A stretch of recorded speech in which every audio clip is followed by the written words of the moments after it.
Hi, welcome to Weekender ADV. I'm Justin. This is my 2019 Ford Ranger.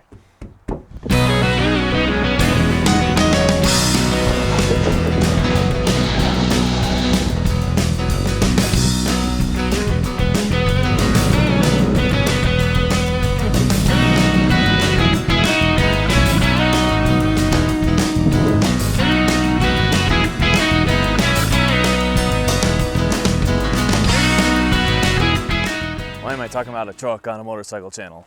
Well, the reason that I wanted to get a truck was to extend my weekend trips. It's a good force multiplier, if you will, right? Take your bike, throw it in the back, drive 500 miles, 1,000 miles, whatever, then you're riding. Ride a couple days, drive back. So you can really extend, the range from where you are to the places you want to go in like a short amount of time. One of the reasons especially that I wanted to do it is Tom, we ride together a lot, right? He lives in California, and it's easy a whole day of riding, across the desert, and that's real tiresome. Doing that, taking a few different routes on that was really fun and getting to experience that, but I don't want to do that like every time we go riding, one of us is super beat up, or of course also just adventuring out like I am right now, climbing up the backside of Mount Lemmon with my dog. All right, so I think this is a pretty sharp looking truck here. Yes, it's not brand new, okay? It's been available in the rest of the world, right?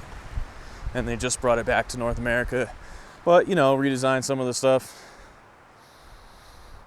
So, but I think it's still a sharp looking truck, and it's got the most technology I think that you can get in a mid-size truck. This has a rear locker and trail control, so, it has that off-road technology as well, but adaptive cruise control, lane keep assist, like stuff you really need or stuff that you really want for extending your weekend adventures on the highway with your motorcycle in the back. That's the whole point. And as a daily commuter,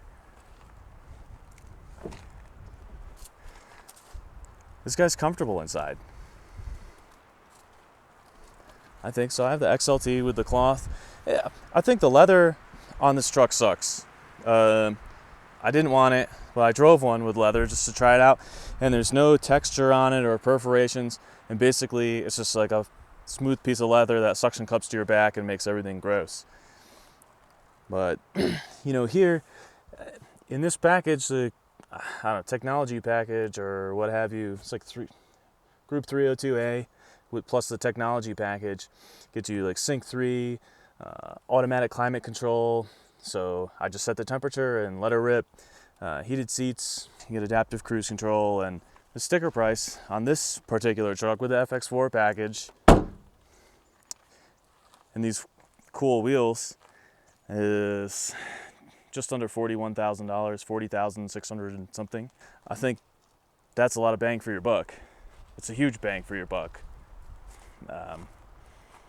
When you price out something similar like a Z71 Colorado, you're getting close to that, but I think the interior is ugly, or the display, you don't get adaptive cruise control. Of course, the Tacoma, right? Everyone's gonna say Tacoma's the best mid-size truck for, going off-road and blah, blah, blah. Maybe, I don't know. I get great gas mileage in it.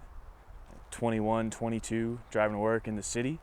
So between 30 and 55 miles an hour. That EcoBoost, it'll really get up and go when you want. The 10-speed, I like. It's not always shifting gears. Of course, it shifts more than a 6-speed. It's got more gears, right? But it shifts really fast, and it's not that noticeable. It keeps the revs down, and I think they did a really good job with it. So. Forgot to mention, it's got the tow package, so receiver, 4-pin, 7-pin. Okay, one thing is, it's not a dampened tailgate, but this thing is super light, so you shouldn't really be mad about that. Next generation, I guess, I don't know. Oh, blind spot radar, it's over here. Oh, one cool thing about this truck is you can set it up for different trailers that you might have for the blind spot monitoring, and then select like which one you're towing for, you know, how long it is or whatever, and it will extend the blind spot monitor. A lot of cool little technology that I think is packaged really well, and all the menus are intuitive and everything like that. So actually we jump inside and cycle through the menu. Okay, so first one, you get the trip menu, and this is usually what I have it on all the time. Digital speedometer, a range, odometer, runtime, average fuel. It's pretty good for climbing a mountain in the dirt. So this you get with the FX4 package. Tells you like inclination angles, driver assist, the blind spot monitor, okay, it's on. Trailer, you can have different trailers that you can set up. Extend the blind spot monitoring to include the entire length of the trailer, and then, you know, cruise control, I have it set to adaptive. Okay, so if you hadn't used adaptive cruise control before, it's pretty sweet. So I've got it set to 40 here. We're going about 40 miles an hour, but we're tracking these cars. So when we slow down, 35. I'm not touching the gas, not touching the brake. And we're just cruising along, nice safe distance, and it's nice and relaxing. You know, you come up on someone slow, of course you have to pay close attention and, you know, monitor and things like that. Gosh, it just makes it so much easier to just relax. If you're going for many miles, it's just an invaluable tool to make your journey way better. Lane keeping, alert and aid, it's actually really good. Not quite as good as Honda sensing that I had on the Accord, but it's better than the Toyota system that I drove in the RAV4, hands down. You can change the intensity of the assistance, pre-collision assist, okay, everything's on, tire pressure monitor, trailer sway control, all right, some other settings, my vehicle, lighting, all of these settings, and it's like really intuitive to go through some of these things. I'm not exactly sure what they are. I need to read the manual on. Sorry for this, we'll take a quick look at the steering wheel controls. So this is for navigating the menu. Okay, your cruise control on, off, resume, cancel, and then this is for the adaptive. Make the distance larger, make the distance smaller to the car in front of you, you know, set up and down. Your audio controls here, and then this is for the infotainment system. So right here we're on the home screen. But if like we go into maps, okay, and then we can hit that little home button and it will bring us back to here.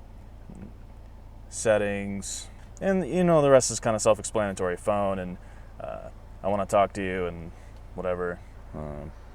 The climate control is here, which I'm not a huge fan of, but there's also controls down here, but you can't change where, you know, it's directed from down here, you know, with the exception of like turning on the defrost modes. So if you like to play with that, then you have to go through here. For myself, I'll just set it on auto and set the temperature and let it rip. So this is like the most dated feeling part here, and these are kind of hard to see and access, especially at night, but I'm only using the temperature control and the heated seat button really, and I just leave the other stuff alone. Play, pause, and skip, I'll just do it from the steering wheel, or yeah, I'll do it from the audio controls. I don't have any music that I'm licensed to with me, so I won't play anything. I really like this display. It's responsive, it's intuitive, it's not very large, but it's set in a great spot to see and access. I really like it. I really like the way that it looks. I like this thing. It's cool silver. Hi, Scout. Ready to get going? Yeah? Up. Good boy.